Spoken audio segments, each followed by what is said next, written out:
भैया बेटे अब वही ना आप लोग एक मिनट रुचि यादव जी के मुखार बिंदु से सुना कि इनकर बहुत निक नाम बा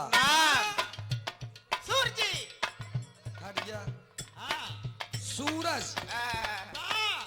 अगर जी लगाई दे सम्मान से तो हमारे हारमोनियम मास्टर भैया हमारे देख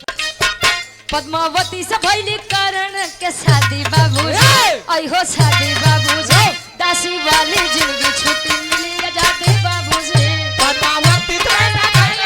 शादी बाबूजी हाँ हाँ शादी बाबूजी शादी वाली जिंदगी छुट्टी मिली आजादी बाबूजी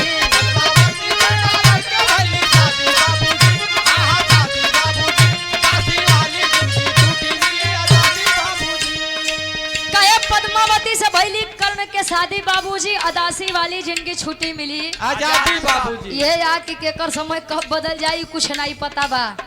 एक लड़का रहे बड़ा कूड़ा कबाड़ा भी नहीं यदुवंशी जी बस इतना कह दिस ले बेटा दिल ना दिया वायरल अब मैं आउट ऑफ कंट्री बा ले बेटा ले बेटा कहे साज के गोरिया चले सिया के गोरिया चले सिया के गोरिया चले सिया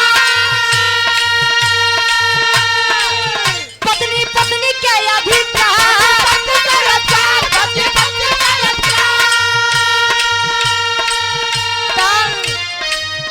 पद्मावती लागे जैसे सहेजादी बाबूजी सहेजादी बाबूजी दासी वाली जिंदगी छुट्टी मिली आजादी बाबूजी पद्मावती लागे जैसे सहेजादी बाबूजी दासी वाली जिंदगी छुट्टी मिली आजादी बाबूजी दासी वाली जिंदगी छुट्टी मिली आजादी बाबूजी कहे साज के गोरिया बढ़िया कमाए ए भैया शादी हुई वीरकर्ण और पद्मावती की शादी करके राजा चितवत के दरवाजे से लेकर आए अपने राज्य अपने क्षेत्र और धीरे धीरे समय बीतत बा बड़ा प्रेम से जिंदगी बीतात बा तले होत का आला के भाव में कवि प्रमाण देते हैं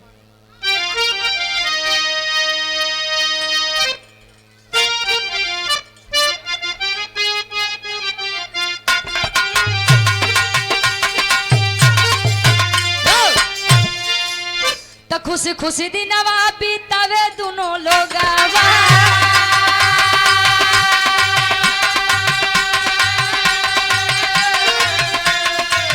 पद्मावती बनी गईली करण के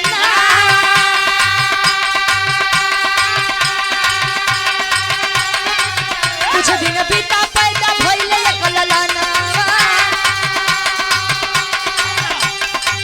कुछ दिन बीता पैदा भइले एक ललना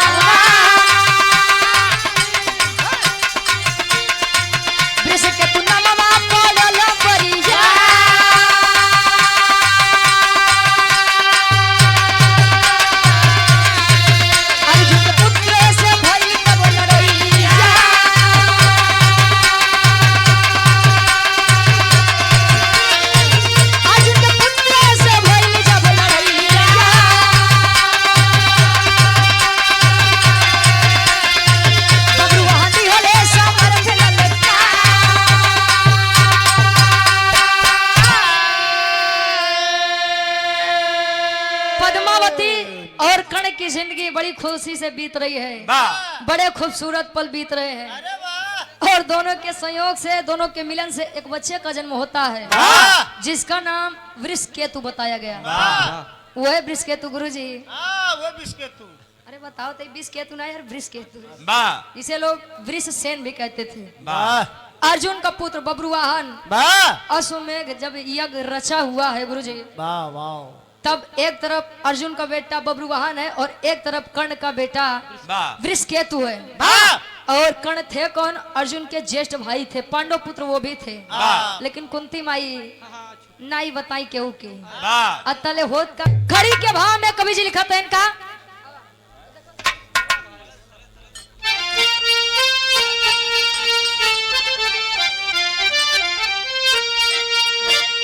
अरे वृषकेतु बब्रुवाहन में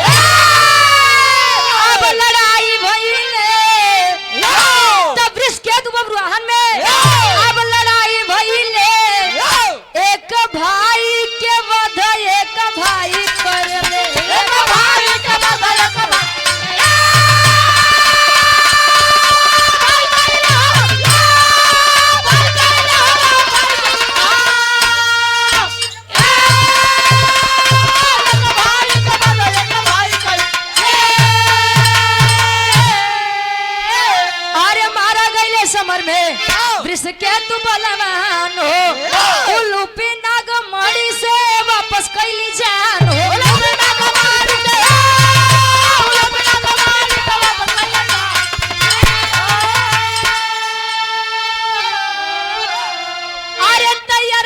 अश्वमेध यज्ञ में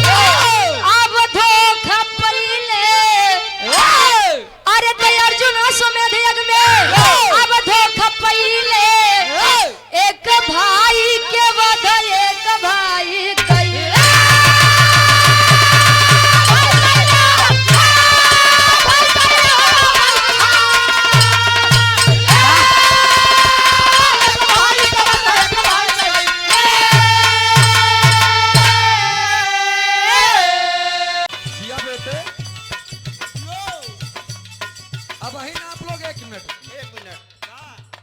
रुचि यादव जी के मुखार बिंदु से सुना कि इनकर बहुत निक नाम बा सूरजी हट जा सूरज अगर जी लगाई दे सम्मान से तो हमारे हारमोनियम मास्टर भैया हमारे देखा ही दिल के प्यार वो समझौबे करिए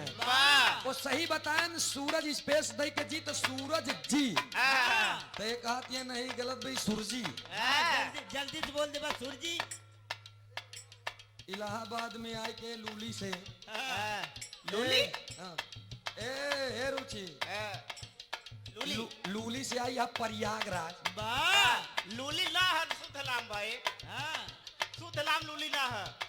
शुद्ध नाम नहीं लवली अरे तो हमार यो पढ़ सका था और यो पढ़ सका था खैर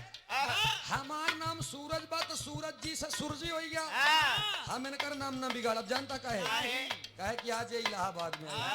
कल हमार इनकर कार्यक्रम प्रतापगढ़ में बा इनके घरे बगल काल हम तोहार नामकरण न करे हमार नाम सूरज यदुवंशी नहीं है तोहरन घरे एक नामकरण करे है रुचि बूची पूरा बिरहा जगत में विख्यात या बूची के नाम से और बूची रखे के सूरज यदुवंशी ना तोहार सूरजी के जनबे न करी सब जाना था हीरे के लवंडा या सूरज यादव यदुवंशी सूरज यादव है और जी कहाई वाली आदत ही मेहरुवन के या मनसधुवन के नहीं मेहरुवन सूरज जी कहीं बाकी है सब तो ये कहीं यार सूरज यादव सूरज जी लेकिन लइकवा कहा बका कहे चुमलिया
दुधवा पिया के 3 पौआ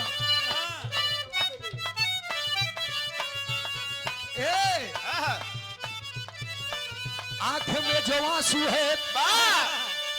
कौन इसका सानी है रुक गया तो मोती और बह गया तो पानी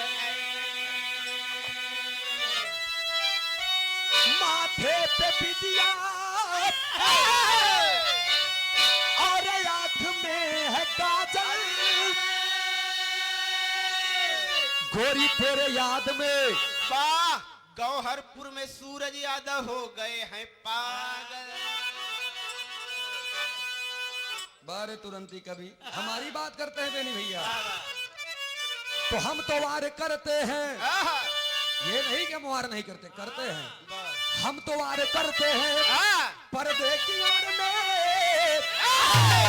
दुनिया जाए चूल्हे भाड़ में वाह सूरज यादव लगे हैं अपने जुआड़ में